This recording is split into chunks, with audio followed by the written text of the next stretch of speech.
Buenas tardes, profesor. Buenas tardes, ayudante. Hoy le vamos a hablar sobre Antígona y la poética de Aristóteles.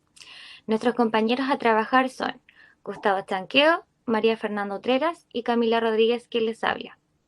Ahora tenemos paso a nuestra compañera María Fernanda, quien les hablará sobre la tragedia. ¿Qué se entiende por tragedia? La tragedia presenta el conflicto entre un héroe y la adversidad, ante la cual sucumbe atrayendo la ruina y la ira divina. Dicho conflicto es doloroso, es un sacrificio que la pasión del hombre recrea. Ahora vamos a analizar la parte externa del texto de Antígona. Pues bien, el prólogo es la parte de la tragedia que abre la obra e introduce el conflicto, y el tema, pueden hablar dos personas o solo una. Además, se une el pasado con el presente. Voy a leerles un texto del fragmento de Antígona donde se evidencia la parte de un prólogo. Creonte ha acordado otorgar los honores de la sepultura a uno de nuestros hermanos, y en cambio se le ha rehusado al otro. También se dice que ha hecho pública una orden para todos los tebanos, en la que prohíbe darle sepultura y que se le llore. Hay que dejarlo sin lágrimas e insepulto, para que sea fácil presa de las aves, pues cualquiera que infrinja su orden morirá lapidado por el pueblo. Pronto vas a tener que demostrar si has nacido de sangre generosa o si no eres más que una cobarde que desmientes la nobleza de tus padres. Pues bien, el prólogo inicia con las palabras de Antígona, donde trata de convencer a su hermana Ismena que desobedezcan a Creonte, quien no permite que su hermano tenga una sepultura. Pues bien, en el episodio es la parte donde transcurre la acción, siendo el momento de mayor tensión. Y les voy a leer también un fragmento de un episodio. Guardián, traigo a esta muchacha a quien apresé cuando estaba preparando al muerto. Ella misma daba sepultura al cuerpo de Polineses. Antígona, confieso haberlo hecho. Creonte, ¿conocías que se había decretado un edicto que esto no podía hacerse? Antígona, ¿cómo no ibas a saberlo? Era conocido por todos.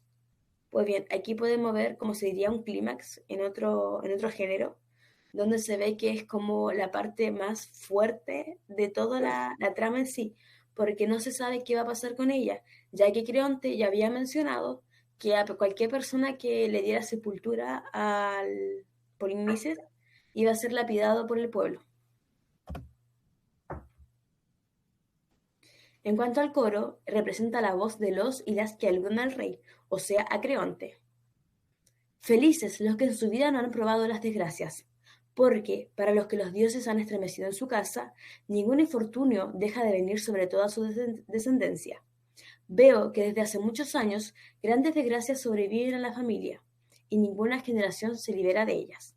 Aquí podemos ver cómo el coro está aludiendo al rey, no directamente, pero sí está tratando de decir que debido a la familia que tenía Antígona, le está sucediendo que ella va a ser lapidada por el pueblo, que aparte sus dos hermanos murieron, entonces están como justificando la acción que tiene el rey hacia ellos. El éxodo es la parte final de la tragedia, se podría decir como el desenlace de todo lo que sucedió. También les voy a leer un fragmento donde se evidencia eso. Mensajero, vecino del palacio del Cadmo, Hemón ha muerto, su propia sangre lo ha matado. Corifeo, ¿ha muerto en manos de su padre o de las suyas propias? Mensajero, por sí mismo, como reproche por el asesinato de su amada. Aquí podemos ver que en el texto anterior, o sea, en el fragmento anterior, mejor dicho, no se sabía si Antígona iba a vivir o no por lo que decía Creonte. Podemos ver que efectivamente no vivió, que Corifeo trató de defender, miento, Hemón trató de defender a su amada, que era Antígona, de las manos de su padre, pero parece que no funcionó. Así que él decidió quitarse la vida en conjunto a su amada. Ya, ahora vamos a hablar sobre la parte formal. Según la teoría de Aristóteles, la parte formal se desglosa en tres partes: la elocución, la melopeya y el espectáculo. Vamos a comenzar con la elocución. El término elocución en la poética de Aristóteles y contextualizado en la obra de Sófocles, la Antígona, se refiere a la expresión de los personajes a través de la palabra. Es decir, tal como en un discurso, el diálogo es fundamental en esta obra, y el tipo de diálogo que se genera dentro de Antígona es un diálogo teatral, el que en este caso produce lo que dicen los personajes en un estilo directo. Además del diálogo, podemos destacar la argumentación como otro tipo de discurso dentro de la obra. Ejemplo, la intervención de Antígona en la línea número 9 es una forma de elocución que sostiene los argumentos por los cuales ha desobedecido a su rey. Este ejemplo se evidencia en la siguiente cita. ¿Y ahora qué? Edicto en este que dicen que acaba de publicar el general para la ciudad entera. ¿Has oído tú algo y sabes de qué se trata? ¿O es que no te das cuenta de que está contra nuestros seres queridos que se acercan las desgracias propias de sus enemigos? Cabe destacar que en el teatro no hay partes narrativas, aunque sí pequeñas acotaciones que la autora aclara en la acción dramática. Por ejemplo, en la línea 1, dirigiéndose a Antígona, entre paréntesis. El término melopeya refiere a las intervenciones del coro dentro de la obra, las cuales son las más importantes de su estructura, ya que dan cuenta del desarrollo de las acciones por parte de los personajes y relatan el contexto en el que se encuentran de escena en escena. Por lo general señalan las hazañas o triunfos por parte de los integrantes de la obra, además de la inclinación hacia el lado religioso. Ejemplo: llegó la victoria, de glorioso nombre y se regocijó con Tebas, la rica en carros. De los combates acaban de tener lugar, sé que, sé que haga el olvido. Vayamos a los templos de los dioses en coros durante la noche, y Baco, el que hace temblar la tierra de Tebas, sea nuestro guía. El término espectáculo. El espectáculo está ligado al tipo de presentación de la obra, es decir, que es de carácter público. Su finalidad era ser representada, para eso fue escrita. El orden o estructura, es decir, existe un diálogo, personaje e intervenciones por parte del coro, que dan cuenta de lo enfático que eran las emociones y las acciones dentro de la obra. Esto le hace adaptable a cualquier tipo de espacio o escenario, y una cantidad considerable de personas que den vida a los personajes de Antígona. Finalmente, todas las obras de este tipo de características se contextualizaban a rendirle homenaje y honor al dios de su regocijo, más conocido como Dionisio, el dios del vino y de la fiesta.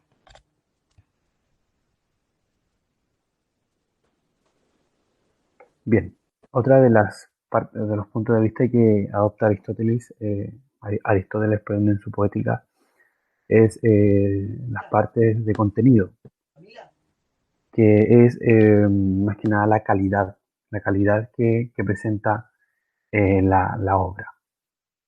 Bien, primero está la fábula.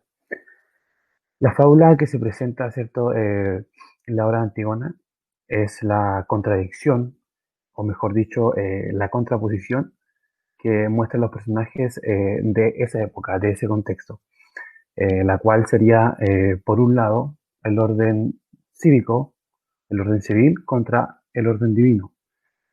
Se podría decir que es el principal argumento que presenta la obra, puesto que si la llevamos a ese contexto, a esa sociedad, se creía mucho en la autoridad de los dioses, como también, por otra parte, se acataba con mucho respeto lo que se establecía por el Estado, el gobernante, el rey, en este caso, Creonte. No obstante, también hay otros argumentos, otros objetivos representados en la obra, que se ha ido dando una interpretación a lo largo del análisis de esta famosa obra de Sófocles, como lo es el derecho que tiene cada ser humano, independientemente de las ordenanzas que hayan en cierto país o en cierto reino, por así decirlo.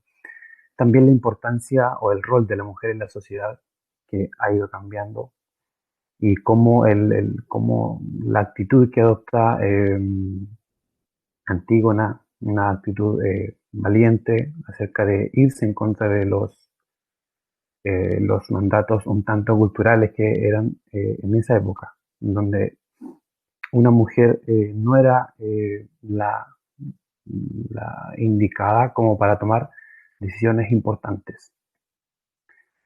Otro aspecto acerca de lo que es las partes de contenido son los caracteres.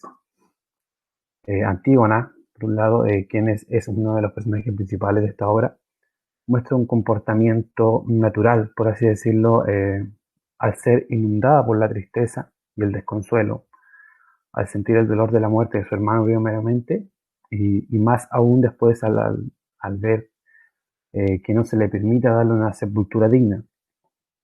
Actúa de forma desesperada al irse contra lo dictaminado por el rey, y de la misma forma una actitud bondadosa hacia la imagen de su hermano, pues llega a extremos para poder lograr su objetivo, que como lo mencionaba anteriormente es darle una digna sepultura a su hermano. Ismene, que es la hermana de Antígona, es la representación más cercana a lo que eran las mujeres de su época. Ya muestra una actitud un tanto conservadora a las leyes dictadas por la sociedad, eh, obediente, sometida, no quiere intrometerse más allá. De hecho, muestra una actitud muy sumisa a lo que se le demanda a ellas en esa sociedad. Eh, indica que por el hecho de ser mujeres, ella le indica que no puede irse en contra de los hombres. Creonte, por su parte, demuestra una actitud bastante soberbia. Primeramente se adjudica y autoproclama rey de Tebas. Luego demuestra su soberbia, negando la autorización de una sepultura. Eh, También sus acciones lo llevaron a ser un mal gobernante, que por sus impulsos y su ego pensaba que todo lo que él dictaminaba debía cumplirse. Mm, Sin embargo, toda esa soberbia, todo ese egoísmo, se le fue de vuelta al perder a su esposa e hijo. Eurídice, ya la esposa de Creonte, es una mujer que actúa por instinto y desconsuelo maternal, se podría decir. Pues al saber que su hijo se suicida, ella también realiza esta misma acción y se quita la vida impulsada por la confusión y la desesperación, la pena. Bien, Emón es un personaje que se demuestra poder hacer todo por impulso del amor. Reacciona tratando de que su soberbio padre reaccione y no cometa tales errores que se ven en la obra. También, a raíz del amor, se ve desesperado e intenta dar muerte a su padre por causarle la muerte a su prometida. Sin embargo, al no conseguirlo, esta pena lo hace atentar contra su propia vida y suicidarse. Bien, otro aspecto es el pensamiento. El pensamiento es lo que los personajes a grandes rasgos deben expresar, decir o lo que es adecuado en la obra. Lo que los personajes expresan en el transcurso de la obra es lo que tal vez por lógica o por impulso natural se haría. Antígona siente la necesidad de dar una digna sepultura a su hermano. Eh, Puta, me perdí. Ya, que al fin y al cabo es un derecho que puede tener todo ciudadano. Creonte, en su personalidad de soberbia y egoísmo, actúa de la peor manera posible, solo pensando en su orgullo, acto que posteriormente sería muy perjudicial para él. Ismena, en tanto, su conciencia y mentalidad sometida en cuanto a la labor de la mujer en ese entonces la hace quedar al margen de todos los hechos. Por cierto, no se siente bien con la decisión de Creonte, no hace nada para ayudar a su hermana y no se va en contra de las leyes. Emón, por su parte, actúa por dolor y pena. Algo parecido hace su madre al enterarse de los hechos. Todas estas decisiones, lo que expresan los personajes, todas estas decisiones drásticas en su conjunto, aportan para que la obra sea considerada tragedia. Despierta fuertes sentimientos en quienes recepcionan esta obra, sentimientos como el dolor, la tristeza, el desconsuelo y la desesperación. Bien, un aspecto importante también en lo que es la tragedia es la catarsis. Ya la tragedia presenta sucesos de forma dramática, distinta, llamativa, de manera que el espectador logra simpatizar, sentir las emociones de los personajes, por ejemplo, lástima, temor, tristeza, compasión. Estas emociones generan en el receptor una especie de frenesí emocional, una vivencia intensa que se encarga de limpiar al ser humano. En la obra analizada, Antígona de Sófocles, la catarsis se produce desde el momento en que Creonte se retracta y se arrepiente de su decisión, al darse cuenta del error que está cometiendo al castigar a la amada de su hijo, Antígona, puesto que estas decisiones le traerían drásticas consecuencias para él. Bien, el ejemplo textual de la obra es el que voy a leer a continuación. Creonte: voy al instante yo mismo. Vamos, corred, servidores, los que estáis aquí y los que no estáis. Corred con hachas en las manos hasta el lugar arbolado que veis desde aquí, dirigiéndose al coro. Y yo, puesto que ya he cambiado de parecer, desde que con mis manos até a Antígona, quiero ir en persona a liberarla. Me, me temo que no sea lo mejor pasar la vida observando las leyes establecidas. Bien, desde aquí se da comienzo a la catarsis en donde el personaje cambia de parecer, o sea, cambia de actitud drásticamente y quiere como retractarse de todo lo que ha hecho, de alguna manera arrepentirse y volver a hacer las cosas bien, por así decirlo. Y esta catarsis se da hasta el momento en que, después de esto, se produce en la obra hasta el momento en que Creonte está totalmente destruido, ya pierde a su esposa e hijo, y al demostrar todas estas acciones y emociones, el receptor se siente identificado con el dolor que está pasando el personaje. Como lo dice en el ejemplo, Creonte: desgraciado de mí, no sé hacia quién de estos dos muertos debo dirigir mi vista, ni a dónde he de encaminarme. Todo cuanto tenía se ha venido a tierra, y una inmensa angustia se ha abatido sobre mi cabeza. Se llevan a Creonte. Bien, ahí es donde hasta ese momento se produce la catarsis. Este personaje demuestra una especie de despierta sentimientos en quienes reciben la obra en el receptor: pena, tristeza, compasión. Hace que el receptor logre ponerse en el lugar del personaje, que en este caso es Creonte. Bien. Bueno, como conclusión, podemos decir que en base a la poética de Aristóteles podemos evidenciar en la obra Antígona varias posturas aristotélicas que se desarrollan a lo largo de la obra. Por ejemplo, desglose de la parte formal y la parte del contenido, además de la catarsis. Cumple con las condiciones que expone Aristóteles y enfatiza en este tipo de estructura.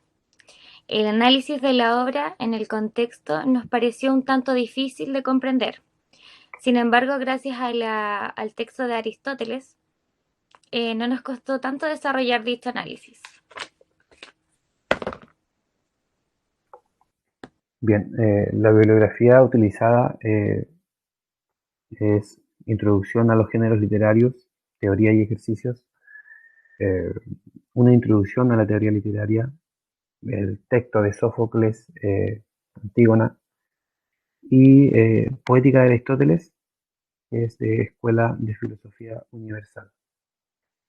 Bueno, esa ha sido nuestra presentación y muchas gracias.